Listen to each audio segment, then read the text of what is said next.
Good morning. It is Friday, January 30th.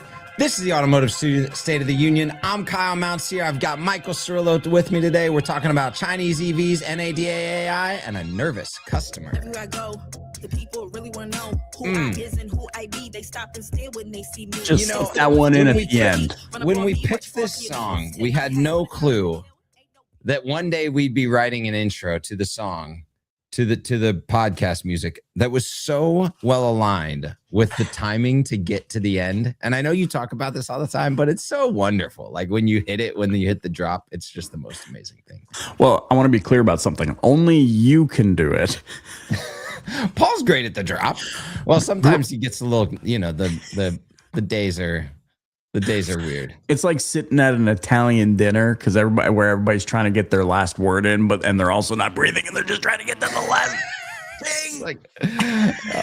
You do it really well. I can't do it. That's why I know this is why you guys never give me the intro, because I'd be like, and so anyways, I think we're here. You're just a lot more thoughtful, I think. We'll call it more thoughtful. I just hope the words come out when they start hitting the lips, is the way that you do a good job.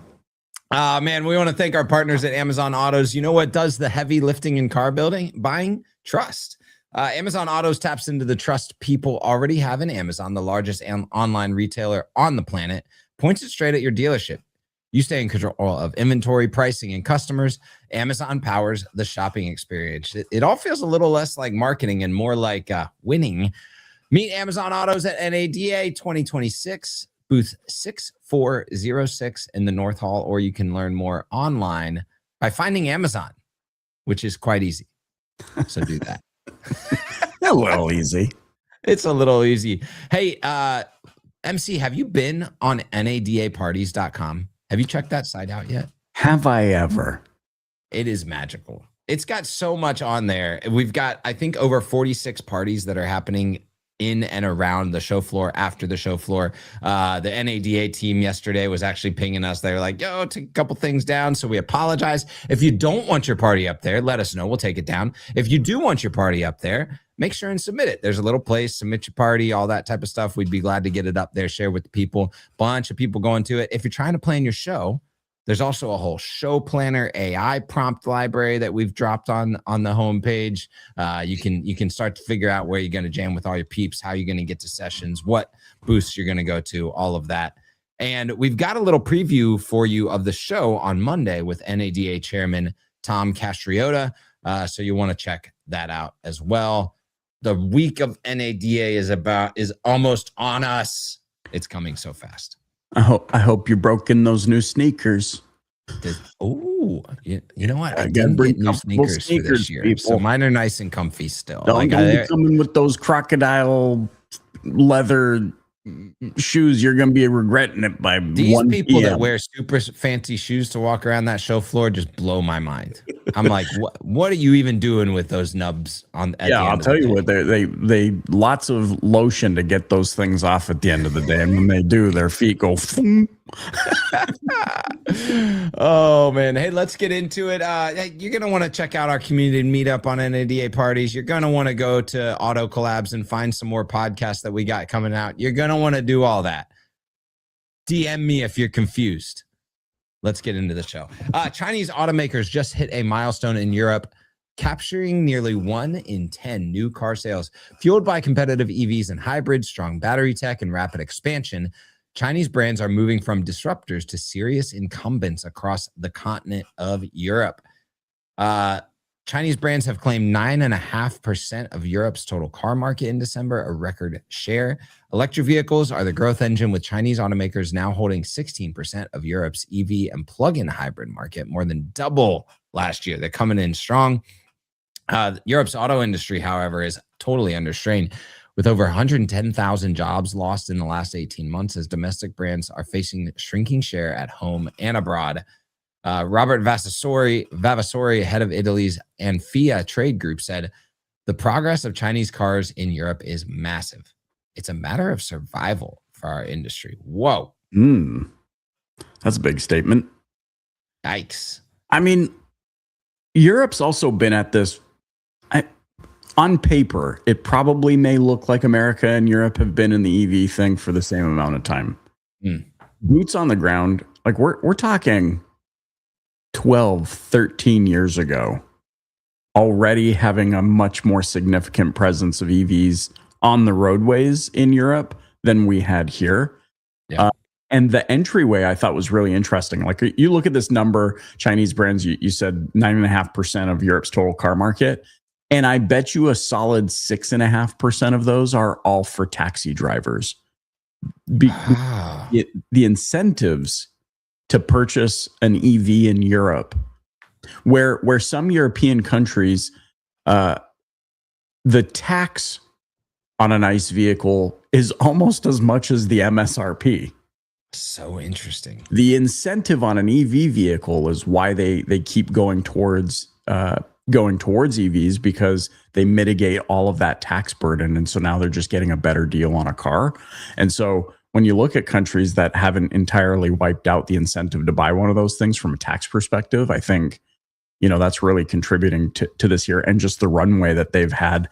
I'm really interested to see how this shakes out. And I mean, obviously, you, myself, Paul, we've all driven now some of these Chinese EVs, and I mean that they're making a really compelling case as to why you should consider that compelling case for the price and the features that are involved. And when you think about what you're telling me is there's a market demand that supply needs to come up to, and China has no problem with supply, right? They want to export these vehicles to maintain profitability for all of these brands. And so that's right. Europe is clearly a market, but it's a warning shot for the US, and it's something that politically is being mitigated right now. We'll see how long that can hold out, just because of demand and the globalization of commerce. But it definitely is, losing 110,000 jobs in 18 months for an auto industry. That's something that would spell close to disaster in the US for sure. I'm me. I'm no hype guy and I'm no zealot. But in October, I'm like, if Chinese EVs are making their way to the US, it's going to come through Canada. And Geely, Volvo, it's right there. It's right there on top of us. It's Speaking right of being on top of us. Stop. Oh. NADA is, and AI is everywhere in Dealer Tech Talk. 2026 is shaping up as the year it moves from buzzword to baseline. At NADA in Las Vegas, expect fewer wow moments and more conversation about integration, maturity, and the ROI, specifically of AI.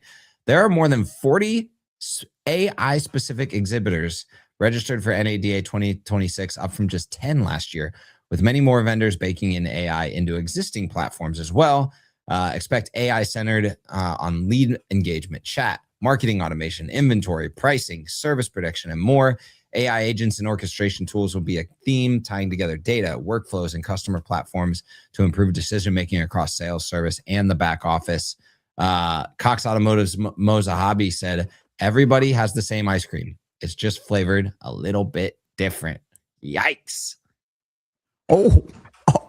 Is that all? This is like Chinese automakers and AI are kind of the same growth rate at this point. Well, I mean, I feel like every time you and I talk, you're like, yo, hey, Cirillo, want to see this whole software thing I built last night when I was just laying in bed getting ready to go to sleepy poo?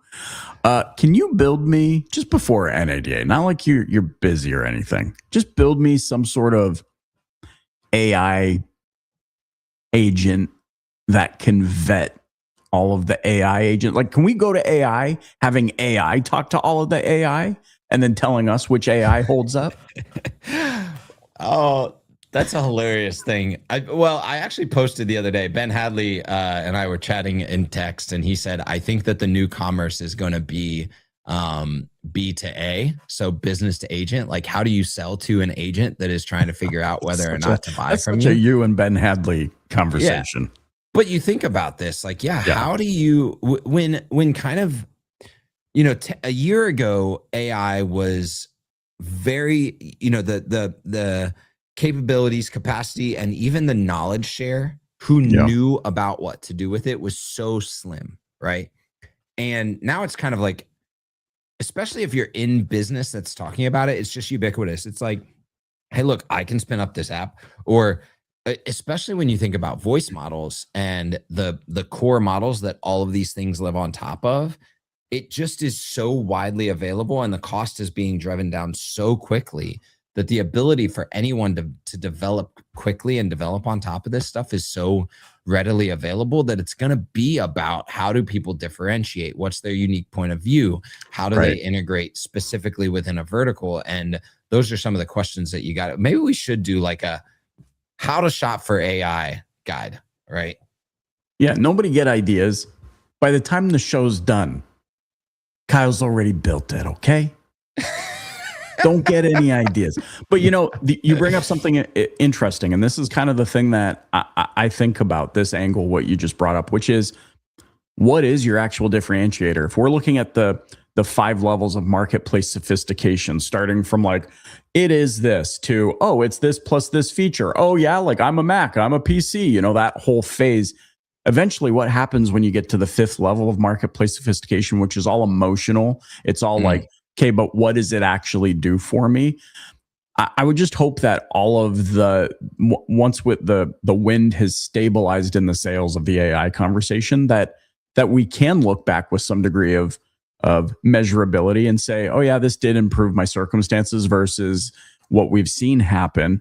It just becomes another thing in the tech stack that somebody had to learn to manage.